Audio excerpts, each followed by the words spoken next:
Kristo bavandimwe, Kristo Yezu akuzwe, mbifurije kugira umunsi mwiza. Nimunyemerere dusangire amasomo atagatifu Kiliziya y'umubyeyi wacu yateguriye kuri uyu munsi. Isomo rya mbere, isomo ryo mu gitabo cy'umuhanuzi Ezekiyeli. Igihe Uhoraho yariho ambonekera, umuntu wanyoboraga aranjyana no ku muryango w'ingoro, nuko mbona amazi yavubukaga munsi y'igitabo cy'umuryango w'ingoro aherekera mu burasirazuba, kuko ingoro nyine yarebaga mu burasirazuba. Ayo mazi yatembaga agana iburyo bw'ingoro, akanyura mu majyepfo y'urutambiro. Uwo muntu aransohokana anyujije mu irembo ryo mu majyaruguru, antambagiza aho hanze kugeza ku irembo ryo hanze ryarebaga mu burasirazuba. Ndebye mbona ya mazi atemba agana iburyo.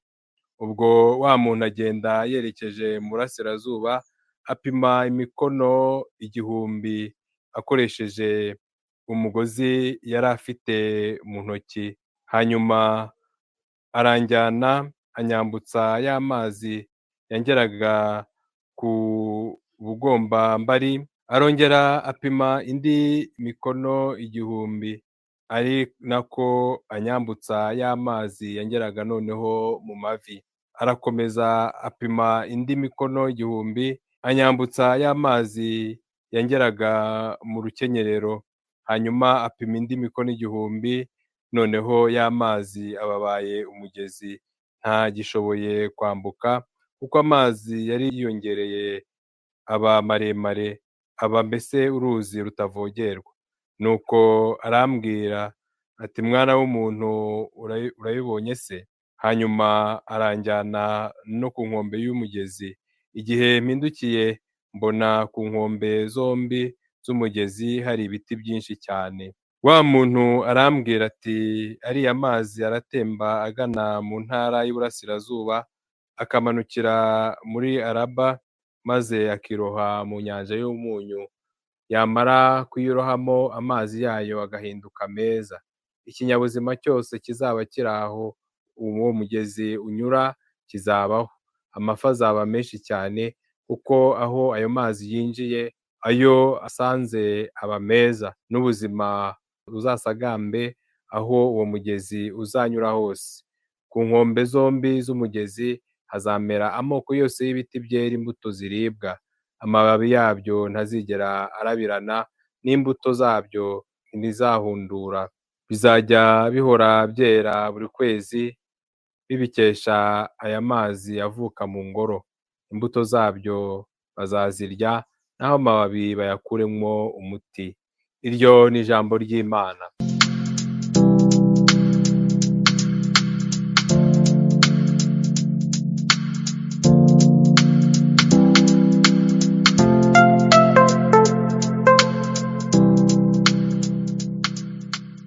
Zaburi. Uhoraho umugaba w'ingabo ari kumwe natwe.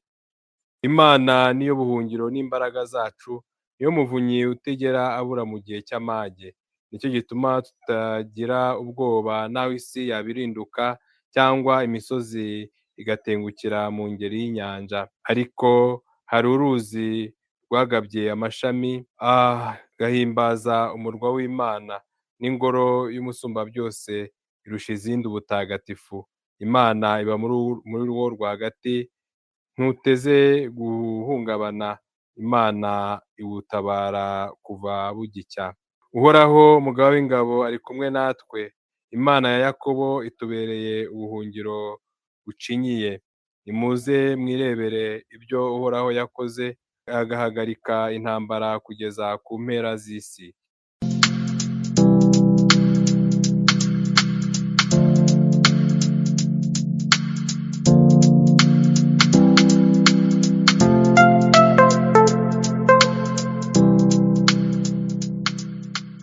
Nyagasani Yezu nabane namwe. Amagambo yo mu Ivanjili ntagatifu uko yanditswe na Yohani. Muri icyo gihe haba umunsi mukuru w'Abayahudi. Yezu aboneza ajya i Yerusalemu.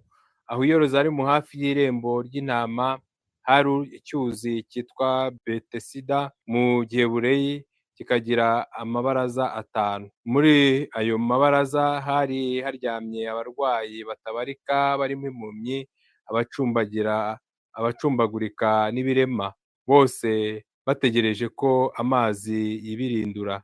Kuko rimwe na rimwe umumarayika yamanukaga muri icyo cyuzi akabirindura amazi, maze utanze abandi kuyajyamo akimara kubirinduka agakira indwara arwaye iyo ari yo yose. Aho ngaho rero hari umuntu wari umaranye ubumuga imyaka 38.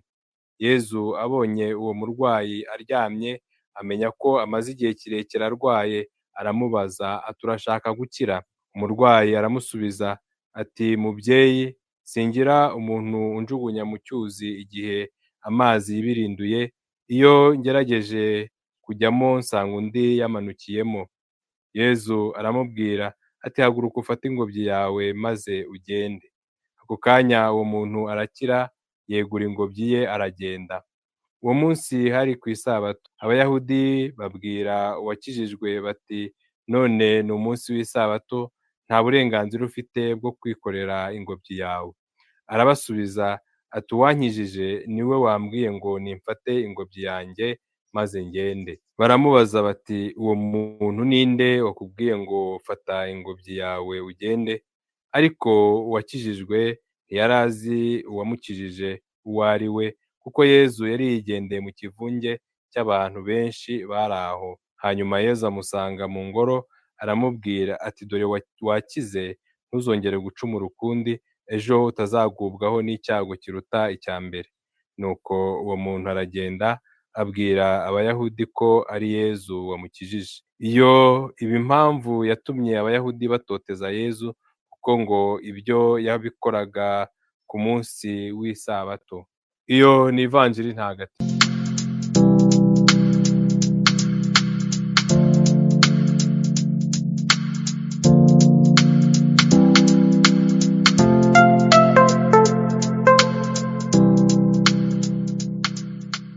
Bakristo bavandimwe, ingoro ni ahantu Imana ituye. Ingoro ni ahantu Imana igaragaza ububasha bwayo. Uyu munsi twumvise amazi avubuka mu ngoro, agatanga ubuzima, agatanga ubugingo.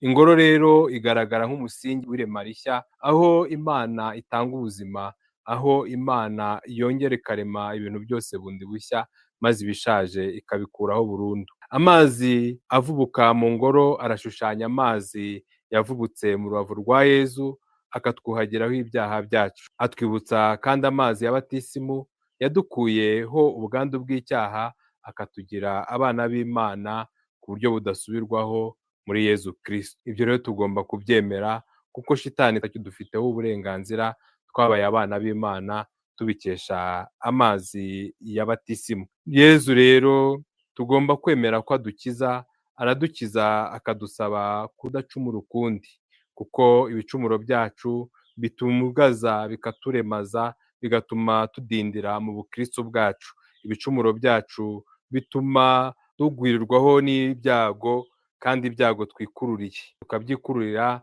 bikatubaho, tukabura uburyo twabisohokamo. Ibicumuro byacu rero byanduza roho zacu. Yezu Kristo aradukiza kandi akadusaba kudacumura ukundi, kuko ibicumuro byacu bidushyira mu rupfu, kandi bigashyira urupfu ahari hakwiye kuba ubuzima. Ibicumuro byacu bidutandukanya n'Imana, bikatugira abacakara b'umwanzi Sekibi, abacakara b'icyaha. Mu by'ukuri rero turebye ubuzima bw'uyu muvandimwe wari umaze igihe kinini arwaye, yari kumwe n'abandi, ariko Yezu amugirira impuhwe. Yezu arashaka kumukiza. Urashaka gukira? Nicyo kibazo yabajijwe, ariko ntabwo aricyo yasubije, kuko we yashatse kureba nyirabayazana mu badindiza gukira kwe. Ati nta bandi, niba ndakira ni uyu nguyu, niba ntabona ubuzima ni uyu nguyu, niba ntagira icyo ngeraho ni uyu nguyu. Rimwe na rimwe natwe ibyo bikunda kutubaho, ugasanga turi gushaka ba nyirabayazana no kuba twashyira abandi, twagaragaza ko abandi ntacyo badufashije cyangwa ntacyo batumariye. Ntabwo azi Yezu Kristo umukiza. Mu by'ukuri ntazi ko Kristo ari we ukiza, yumva ko amazi ariyo akiza, ariko Yezu Kristo amugaragarije ububasha bumurimo. ariko uyu muntu ashishikajwe n'umukiro we, ashishikajwe no gukira gusa, ntashishikajwe no kumenya umukiza. Niyo mpamvu bamubajije akabura icyo avuga ku bijyanye n'uwamukijije, ariko yaje kumenya Yezu, kandi Yezu amusanga mu ngoro asingiza Imana, mu ngoro ashimira Imana, maze amusaba kutazongera gucumura ukundi.